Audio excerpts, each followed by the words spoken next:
So here we are in Singapore at Satoshi United, another great event. We're here to see one of our advisors.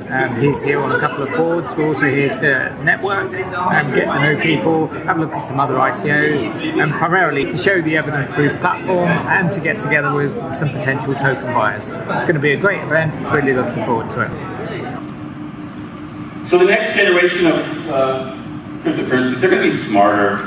Guys, this is just the beginning. What Satoshi gave us, this beautiful gift, it's just the beginning.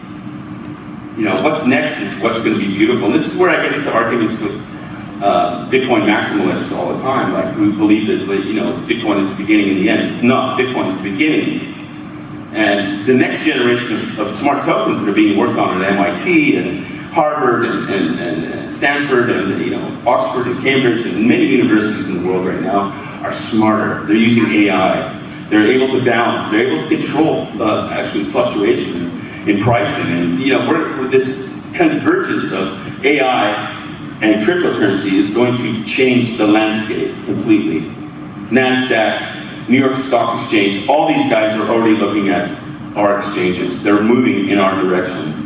And the technology that we can provide through blockchain and AI and the combination of those two is massive. Mr. Adrian Clarke, he is the CEO of Evident Proof.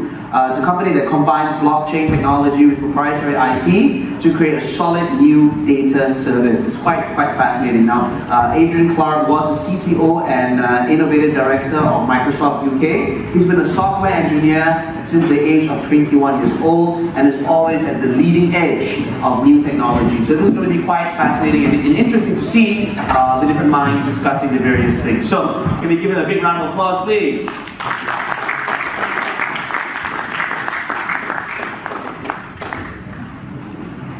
So let's talk about investments in blockchain and ICO, beyond ICOs rather. How can we expect a shift from traditional shares and stocks to tokens? And how long do you think that shift will take? It's open, so anyone who feels free to answer, you can. I would say we're 12 months away from really seeing securitized tokens coming into the market, which is really the bridge between the two worlds, I think. Right. I said some negative things about it previously, but I think that securitized tokens have their place in this ecosystem, and they are coming. Okay. It's just right now, if you have a security token, you will not find an exchange that will list them. So you have a problem. And until we get over that hurdle, if it's not liquid, it's not useful at this point. Okay. I think I agree with Richard. The securitization of tokens, and when that becomes something that can go mainstream on exchanges, right. And when that's understood by the public and they understand the nature of it, there will be an explosion there in terms of ownership and acquisition and participation by the general public in the financial community. I don't think they will ever replace shares and equity in businesses in its entirety, because there are things which are so inherent in shares themselves, which it applies and actually gives an ownership in the organisation itself, and the ability to apply individual rights to those shares, which of course you can do with tokens as well. Yeah. But monitoring them and governing them when they are being traded on multiple exchanges around the world simultaneously will be a difficult thing to manage. So I think shares will always have their place, but they will diminish considerably, and it's going to take probably 5 years for that to happen. I've seen lots of technologies and how long they actually take to realise in reality. It's coming though. Okay, thanks, Adrian. That's a very good point. So, what would you say the future of crypto funds would be, and what's the most important advice for someone choosing an investment when it comes to blockchain technology, ICOs? What's the most important piece of advice you would give to someone who's interested in taking action and investing? But yeah, definitely team for me is something I recommend, and also their capability to build a community. Do they have something that a large group of people are going to grab onto? Do they have something that that can really build the community that's necessary to have a successful cryptocurrency and utility value and usage of that currency? So that's kind of what I look at anyway when I'm looking at ICOs. Okay. Team's very important. You have to make sure that the technology model they're claiming that they're going to land and build and scale into the world is actually realisable and deliverable. It's very easy to build a proof of concept or even an MVP and show that working.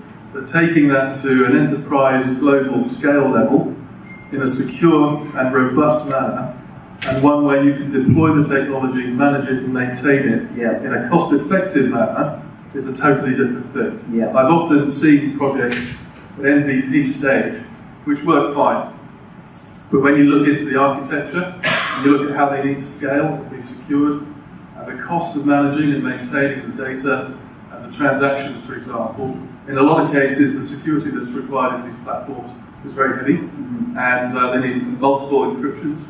There's many transactions a second, for example, around the globe. The cost of compute for those transactions can actually wipe out the entire overhead of the business, which will then, of course, will make it fall over.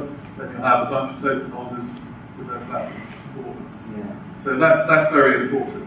Looking at the team is important, making sure the team's robust as well, and the team members are all being adequately rewarded. As I've often seen models where the key members of the team aren't necessarily the guys you're speaking to. Mouthpieces quite often are just that. The guys behind them who are building it are very important, and they can be overruled and rewarded, and they leave before the platform's landed. So it's very similar to traditional investment. You're looking for all the usual things, but you've got to add in the ability to build a really strong and sustainable community. Sustainable. By sustainable, I mean one that's got longevity built into it. I've seen quite a few social media orientated ICOs who've got great novelty appeal. This is just one example, but they will not be able to sustain their community over time. So between idea, execution, and team, your vote is team and execution. My vote is execution, team, but also look at the technology. Make sure it's either working or that it is actually deliverable.